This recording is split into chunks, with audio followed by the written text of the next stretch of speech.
नमस्कार, मैं हूं सुधीर चौधरी और बजट में आ गई सोना चांदी खरीदने वालों के लिए एक और बड़ी खुशखबरी। ट्रंप के बाद मोदी जी ने दिया बड़ा तोहफा। नमस्कार दोस्तों, अगर आप सोना या चांदी खरीदने की सोच रहे हैं तो आज की खबर आपके लिए बहुत काम की है। अंतर्राष्ट्रीय बाजार में लगातार तनाव बना हुआ है, जिसकी वजह से सोने चांदी की कीमतों में लगातार उतार चढ़ाव देखने को मिल रहा है। ऐसे में जान लेते हैं सोने और चांदी दोनों की कीमतों में कितनी बड़ी गिरावट आई है या तेजी। अभी अभी अंतर्राष्ट्रीय बाजार से एक बड़ी खबर आ रही है जो सीधे सोने चांदी की कीमतों पर असर डालेगी। ये सारी जानकारी हम आपको इसी वीडियो में देने वाले हैं। इसके साथ ही हम आपको बताएंगे कि आपके शहर में आज 18 कैरेट, 22 कैरेट और 24 कैरेट सोने के दाम क्या चल रहे हैं और सोना चांदी के भाव और कितने नीचे जा सकते हैं। कब तक सस्ता मिलेगा सोना और निवेश करने का सबसे अच्छा वक्त कौन सा रहेगा, इसकी भी पूरी जानकारी आपको यहीं मिलेगी। तो अगर आप आने वाले दिनों में सोना या चांदी खरीदना चाहते हैं तो वीडियो को आखिर तक ज़रूर देखिए ताकि सही समय पर सही जानकारी मिल सके।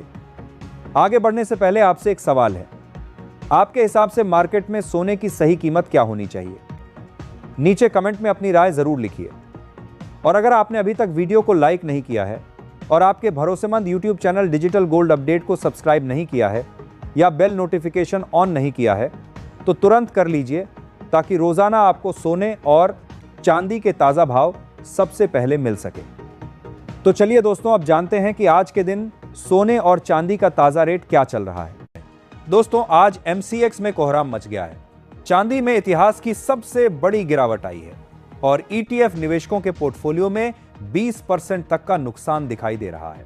पिछले 48 घंटों में MCX पर सोने और चांदी में लोअर सर्किट लग गया है और निवेशकों के लाखों करोड़ रुपए साफ हो गए हैं। आज की वीडियो बहुत गंभीर है क्योंकि आज हम आपको बताएंगे कि बजट में ऐसा क्या हुआ जिसने बाजार गिरा दिया और कल सोमवार 2 फरवरी को जब बाजार खुलेगा तो क्या यह गिरावट और बढ़ेगी, क्योंकि कल अमेरिका में बड़े बैंक कुछ भयानक करने जा रहे हैं। सबसे पहले बात करते हैं बजट 2026 की। दोस्तों, पिछले कई दिनों से चर्चा थी कि तस्करी रोकने के लिए सरकार सोने पर आयात शुल्क कम करेगी, लेकिन सरकार ने सोने और चांदी के टैक्स में कोई बदलाव नहीं किया है। आयात शुल्क अभी भी 6% पर बरकरार है और GST भी 3% ही रहेगा।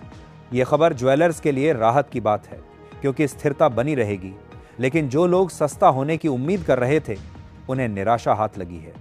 बजट में ड्यूटी न घटने और ग्लोबल संकेतों के कारण भारतीय बाजार बिकवाली के मोड में आ गया है। साथ ही टैक्स के नियमों में भी बदलाव हुआ है। अगर आप फिजिकल सोना 24 महीने से ज्यादा रखते हैं तो आपको 12.5% का long term capital gain tax देना होगा और अगर आप ETF 12 महीने से ज्यादा रखते हैं तो भी यही नियम लागू होगा। अब जरा आज के भाव सुनिए, आपके होश उड़ जाएंगे। शुरुआत करते हैं चांदी से। चांदी में भारी गिरावट आई है। आज चांदी के भाव में एक ही दिन में 30,000 रुपये से ज्यादा की गिरावट आई है। आज 1 किलो चांदी का भाव गिरकर 2,65,900 रुपये पर आ गया है। जो चांदी कल तक 3 लाख के पार थी, आज वो 2,65,000 पर मिल रही है। पूरे देश भर में आज औसत रेट गिरकर 2,65,900 रुपये हो गया है। हालांकि कुछ कुछ शहरों में भाव 3 से 4,000 ज्यादा हो सकता है। चेन्नई और दक्षिण भारत में चांदी गिरकर 2,67,000 रुपये प्रति किलो पर आ गई है। पटना, लखनऊ, भोपाल, दिल्ली, मुंबई और जयपुर में चांदी का भाव 2,64,000 रुपये प्रति किलो के करीब पहुंच गया है। अब बात करते हैं सोने की। चेन्नई में आज 24 कैरेट सोना 1,60,000 रुपये प्रति 10 ग्राम है। दिल्ली, पटना, अहमदाबाद और मुंबई में भाव 1,55,000 रुपये प्रति 10 ग्राम पर आ गया है।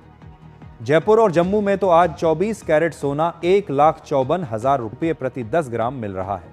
अगर आप 24 कैरेट सोना लेना चाहते हैं तो आज आपको औसतन 1,55,000 रुपये प्रति 10 ग्राम से ज्यादा चुकाने होंगे। कई ETF में 10% तक का लोअर सर्किट लग गया। यह गिरावट इसलिए आई क्योंकि ETF की कीमतें अब ग्लोबल मार्केट के हिसाब से एडजस्ट हो रही हैं। चांदी के लिए अब खतरा बहुत बढ़ गया है। MCX पर चांदी के लिए 2,65,000 रुपये का लेवल बहुत नाजुक है। अगर चांदी 2,55,000 के नीचे फिसली तो यह सीधा 2,51,000 रुपये तक गिर सकती है। वहीं सोने की बात करें तो सोने को अब 1,32,000 से 1,35,000 रुपये के बीच संभलना होगा। ग्लोबल मार्केट में सोने के लिए 4,800 से 4,850 डॉलर का सपोर्ट है। अब बात करते हैं कल सोमवार 2 फरवरी को आने वाले सबसे बड़े खतरे की। दोस्तों, कल अमेरिका का सबसे बड़ा एक्सचेंज CME ग्रुप सोने और चांदी की ट्रेडिंग के नियमों में बहुत बड़ा बदलाव करने जा रहा है। कल से सोने और चांदी पर मार्जिन बढ़ा दिया जाएगा। आसान भाषा में समझे तो सोने पर मार्जिन 6% से बढ़ाकर 8% किया जा रहा है और चांदी पर तो ये 11% से बढ़ाकर सीधा 15% किया जा रहा है। इसका मतलब यह है कि कल से ट्रेडर्स को सौदा करने के लिए ज्यादा पैसा जमा करना होगा। एक्सपर्ट्स का कहना है कि इसके कारण कल छोटे ट्रेडर जिनके पास कैश की कमी है वो जबरदस्ती अपना माल बेचने पर मजबूर हो जाएंगे। कल बाजार खुलते ही भारी बिकवाली का एक और दौर देखने को मिल सकता है। अब बात करते हैं JP मॉर्गन के उस खेल की जिसने बाजार को गिराया। दोस्तों, बाजार में खबर है कि अमेरिका के सबसे बड़े बैंक JP मॉर्गन ने चांदी में बहुत बड़ी शॉर्ट पोजीशन बना रखी थी। उनके पास लगभग 100 टन चांदी बेचने का सौदा था। अगर चांदी $121 पर रहती तो उन्हें भारी नुकसान होता। रिपोर्ट्स के मुताबिक JP मॉर्गन ने चांदी को $78 तक गिराया और वहां अपनी शॉर्ट पोजीशन काट ली। इस खेल से उन्होंने करीब 1,400 करोड़ रुपए का नुकसान होने से बचा लिया। अगर वो ऊंचे दाम पर सौदा काटते तो वो बर्बाद हो जाते, इसलिए उन्होंने बाजार को गिराया ताकि वो सस्ते में निकल सकें। बिल्कुल यही खेल सोने में भी हुआ। सोने में भी 22 टन की शॉर्ट पोजीशन थी जिसे गिरावट के बाद कवर किया गया। इससे बैंक को करीब 6,000 करोड़ रुपए का फायदा हुआ। हैरानी की बात यह है कि बैंकों को 24 घंटे की मार्जिन छूट भी दी गई थी। क्या यह एक बेलआउट था ताकि बड़े खिलाड़ी सुरक्षित निकल सकें और आम और गरीब निवेशक फंस जाए? ये एक बड़ा सवाल है। इस खेल की वजह से गुरुवार और शुक्रवार को दुनिया भर के निवेशकों को 900 लाख करोड़ रुपए का नुकसान हुआ है। इसमें सोने में 584 लाख करोड़ और चांदी में 238 लाख करोड़ रुपए का नुकसान शामिल है। अब सवाल है कि बाजार कब सुधरेगा? दोस्तों, कड़वा सच यह है कि इतनी बड़ी गिरावट के बाद बाजार तुरंत ऊपर नहीं जाएगा। एक्सपर्ट्स का कहना है कि अब बाजार को संभलने में 5 से 6 महीने का समय लग सकता है। जिन लोगों ने फोमो यानी लालच में आकर ऊंचे दाम पर खरीदारी की थी, उन्हें अब लंबा इंतजार करना होगा। वी शेप रिकवरी की उम्मीद कम है। MCX पर तो लोअर सर्किट लग गया था। वहां सोना 1,36,000 रुपए और चांदी 2,65,000 रुपए के स्तर पर आ गई थी। तो अब आपको क्या करना चाहिए? दोस्तों, यह गिरावट देखकर घबराए नहीं। एक्सपर्ट्स का कहना है कि बजट में कोई बुरी खबर नहीं आना ही एक अच्छी खबर है। ये जो गिरावट आई है, यह शादी ब्याह वाले परिवारों के लिए तोहफा है।